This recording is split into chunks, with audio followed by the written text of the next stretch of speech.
Okay, come on in. But the Browns had a little test waiting. The first game they played in the National Football League was tough. Tough. It was against the Philadelphia Eagles, the National Football League champions, and Commissioner Burt Bell wanted to really test those Browns against Steve Van Buren and Bosh Pritchard and a marvelous Philadelphia Eagle team. And the Eagles were really walloped in that ball game. I think the final was 35-10 or something like that. The Browns came in a hurry. They didn't arrive. They were there. Well, the Browns, of course, as we mentioned, all offense. And all of a sudden, I guess, the experienced people in the NFL and the establishment just kind of had to sit up and take notice. They sure did. And particular notice was taken by the New York Giants. So it didn't take too long for the Cleveland Browns to bounce into the National Football League, and all of a sudden, the establishment was believers. New York City's lunch hour crush swirls around Allie Sherman, once head coach of the Giants, now a television executive.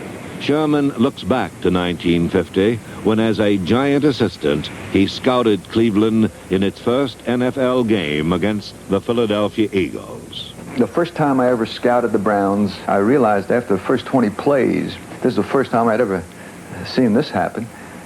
Here's a ball club who had run 20 plays, and 15 of those plays, they threw the ball on 15 plays. Remarkable. The Eagles used man-to-man coverage. There's no way they were going to be able to stay with Lavelli and Speedy and Jones and Graham throwing that ball. They just took the Eagles out of it, totally. Cleveland won 35-10 and left a lasting impression. These babies could throw the ball. These babies could play defense, and they were football players and one heck of a football team. By the time Cleveland and New York met in the season's third week, a plan to neutralize Graham's passing attack had been devised. The Giants swarmed all over the Browns, led by number 49, defensive back Tom Landry.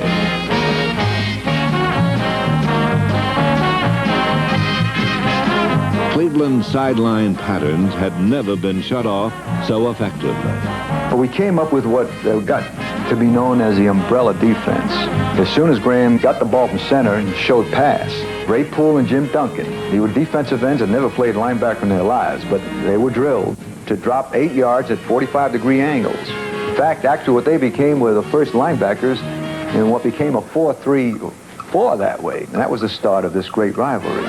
The umbrella dealt Paul Brown his only 2 losses that first NFL season, setting up a playoff in frigid Cleveland for the Eastern Division title.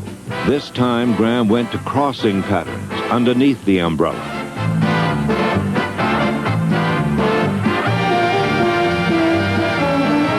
Meanwhile, the Cleveland defense stopped Charlie Connolly cold as the Browns beat New York 8-3 and moved on to the NFL championship against the Los Angeles Rams. Rosa will attempt a field goal. It'll be 15 yards. He boots the ball. It's up in the air. It's gone!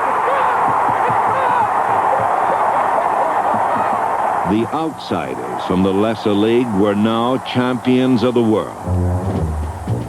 Throughout the glory